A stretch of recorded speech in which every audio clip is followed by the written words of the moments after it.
Amigos, olha essa história. O professor Cleiton Ferreira, de 40 anos, foi preso temporariamente sob acusação de sequestro no litoral sul paulista. O professor foi à delegacia para falar do furto do celular dele e, chegando lá, acabou preso. A vítima, uma mulher de 73 anos, teve 11 mil reais roubados e reconheceu o professor, que é negro, por uma foto. Mas olha só, o professor lecionava no momento do crime. Foi o que disse a defesa. O sequestro aconteceu por volta das 9 horas do dia 31 de outubro de 2023, segundo o boletim de ocorrência, justamente na mesma hora em que ele estava dando uma aula lá na escola em que ele leciona na capital paulista. O diretor da escola, deputado Rubens do Amaral, é o nome da escola, emitiu uma declaração informando que o professor estava dando aula. Imagine só, Mano Ferreira, você tem um celular ali furtado, você vai fazer um boletim de ocorrência, você chega lá, você é preso, porque alguém te reconheceu como sendo o criminoso. É surreal essa história, né? E como que você faz algo assim sem apurar quem que é a pessoa, de fato, onde a pessoa estava no momento do crime? Uma situação como essa, uma clara injustiça, mostra como o Estado é ineficiente no cumprimento da sua função. É óbvio que é preciso ter uma averiguação maior do que simplesmente alguém reconhece, olha e diz, não, foi ele. Não pode ser somente esse depoimento, né? Você precisa, a partir daí, fazer uma apuração correta sobre quem é esta pessoa, de fato, onde estava no momento e tudo isso, porque pessoas parecidas é algo que ocorre com frequência. E, veja só, nessa situação no Brasil, é inevitável falarmos da questão da desigualdade racial.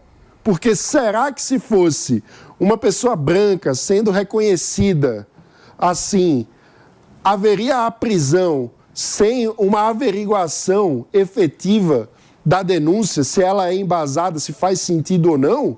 Então, é mais uma vez um caso aí de uma injustiça contra uma pessoa negra que estava honestamente fazendo o seu trabalho, que era vítima na situação em que foi a polícia, porque tinha o seu celular furtado e acabou sendo tratado indevidamente, injustamente, como se fosse um bandido.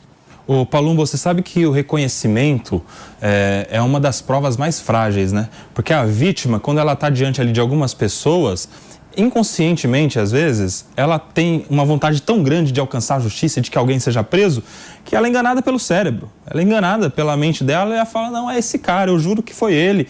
Só para satisfazer o desejo pessoal de justiça, de que alguém seja preso. E aí, às vezes, a gente acaba com casos como esse. Um cara que estava dando aula no momento em que teria acontecido o suposto crime, estava dando aula e não estava praticando o crime. O cara vai fazer um boletim de ocorrência e acaba preso, Palumbo. Não, isso é um absurdo, né? Eu só não concordo na parte de racismo, né? A polícia não é racista. Quando você faz um reconhecimento, você coloca pessoas, 3 ou 4 pessoas parecidas na mesma sala, a vítima vai atrás de um espelho que não dá visão a ela, que não dá visão para as pessoas que estão ali passando por reconhecimento, e ela aponta um deles, ó, não, é aquele.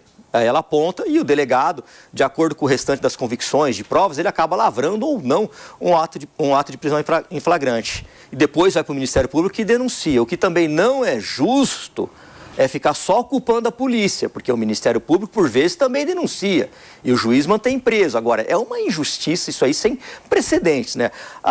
O depoimento de testemunhas assim é considerado como a prostituta das provas, né? Porque se você está num lugar ermo, se você está num lugar escuro, se você não tem muita visão, você está nervoso, se você não observa bem, você pode cometer uma injustiça e mandar um inocente para a cadeia. Fala, Pepe. Não, esse caso revolta, né? Traz uma revolta impressionante porque ele mostra realmente o apartheid social que a gente vive no Brasil. E não digo mais, eu digo mais, não é só porque ele é negro não, porque ele é professor. Eu duvido que se ele tivesse uma outra carreira, né, economista, advogado, se ele teria o mesmo tratamento que a polícia deu a ele, né? Então, infelizmente, né, um professor que é uma classe digna, que é uma carreira das mais brilhantes que tem no mundo, né, não é considerado dessa forma, né?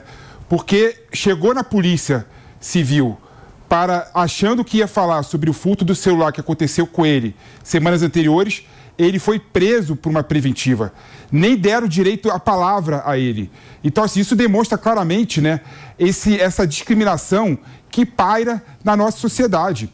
E aqui eu venho falar, Koba, é impressionante, né? Como eu concordo quando o Palumbo fala que a maioria da polícia é honesta, né? A polícia civil, a polícia militar faz o trabalho correto na sua maioria. Mas é impressionante como as exceções estão cada vez maiores. Porque elas são videntes. A gente está cada vez mais aqui visíveis, relatando exceções atrás de exceções de condutas erradas da polícia. Uma delas é essa aí. Não dá para prender, calma, Palumbo, não dá para prender um professor negro que era fácil você comprovar na hora ali que ele estava em sala de aula. É fácil você identificar. É fácil. Nessa hora eu estava em sala de aula.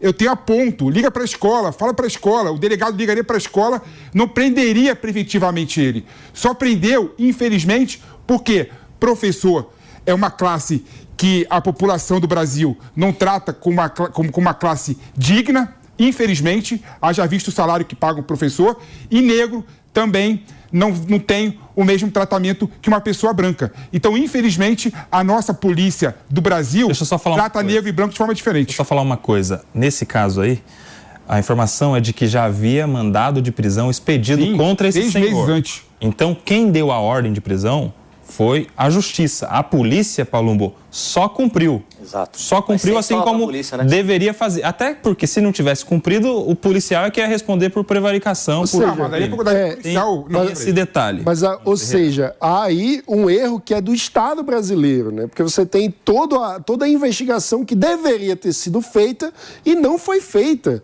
Ou seja, isso não é elucidação de crime, né? Porque você está numa situação que tem um acusado e você pega uma prova que é a mais frágil de todas, que é alguém reconheceu, e você acha que isso é suficiente para embasar a investigação? Você acha que a investigação acabou aí? Você não vai ver quem é essa pessoa, onde ela estava no momento do crime, se ela... Enfim, é surreal pensar que a investigação foi tão falha assim e que ainda por cima a justiça olha esse inquérito e acha que tem que determinar a prisão da pessoa e não que o inquérito precisa ser mais bem feito. Então, é um erro aí que não é apenas da polícia, é do Estado brasileiro. É um argumento preguiçoso esse, Koba, dizendo que a culpa não é da polícia delegado. Se eu fosse delegado nesse caso... Você ia descumprir a ordem judicial. O juiz também é culpado. Claro, você ia descumprir a ordem. Se eu fosse delegado nesse caso, sabe como é que eu diria? Eu receberia o cara ali, viria que o cara realmente estava em sala de aula, ligaria para o promotor, ligaria para o juiz, peticionaria nos autos e resolveria a questão. Eu não deixaria essa pessoa presa. Peraí, todo mundo errou. Peraí, Pepe, você está aqui todos os dias falando que ordem judicial se cumpre. Aí, nesse caso, é que você ia falar... Você está sendo... Não foi o que eu falei. Não foi o que eu falei. Eu mudaria a ordem judicial. Como assim você mudaria? Eu ligaria, no caso desse de justiça... Você já experimentou entregar no caso desse de justiça patente, eu chamaria o Ministério Público, iria pessoalmente ao Ministério Público, iria pessoalmente ao juiz. Olha, esse cara aqui estava em sala de aula, não dá para prender ele. Deixa eu te falar uma coisa. O problema é que as pessoas são preguiçosas. Isso é o trabalho do advogado, meu amigo, não é do delegado. Isso é usurpação de função. Deixa eu falar uma coisa. Eu faria. Para fechar, todas as pessoas que são presas, nesse caso ele é inocente. Todas as pessoas que são presas alegam inocência. Se o delegado for ter que conversar com todas elas, veio uma ordem judicial. Você tem que cumprir a ordem judicial. Agora, você falar que vai ligar pro promotor, experimenta em fazer um pedido de prisão temporária numa cidadezinha à noite, 3 horas da manhã, pra você ver aí. Meu trabalho como advogado eu faço. Para, meu. Estou bravo de se acordar de madrugada. Nós vamos mudar de assunto, mano. Você quer falar? Vai lá. Eu só ia dizer que eu acho que o erro da polícia teve antes, né? A condução do inquérito, né? Como é que você conclui que o cara é culpado sem sequer averiguar onde que o cara estava na hora do crime? Isso é o básico do básico, né? Então, na minha visão, o erro não está em cumprir a ordem judicial. O erro está antes, na condução do inquérito, e o erro da justiça de, com o inquérito mal feito, decretar a prisão. Muito bem. Só um detalhe, eu acabei de receber lá, inclusive da secretaria, que o professor recebeu 20 mil via Pix na conta dele. Sim. Então, será que realmente é inocente? Para, meu. Não sei. Vamos deixar claro que... Não sabe da vida do É uma informação que eu recebi. É uma informação que eu recebi. Existe uma investigação, ele não está absolvido, ele continua investigado. O que ele teve foi um habeas corpus concedido para ele permanecer em liberdade, até porque ele tem emprego fixo, é professor, tem residência, enfim, tem ali os requisitos para uma liberdade provisória. É um caso que a gente vai continuar acompanhando, porque se for injustiça, é muita injustiça. Agora, se ele for culpado mesmo, a gente também vai trazer aqui caso de polícia. Paloma, muitos assuntos de polícia hoje, hein? Vamos mudar.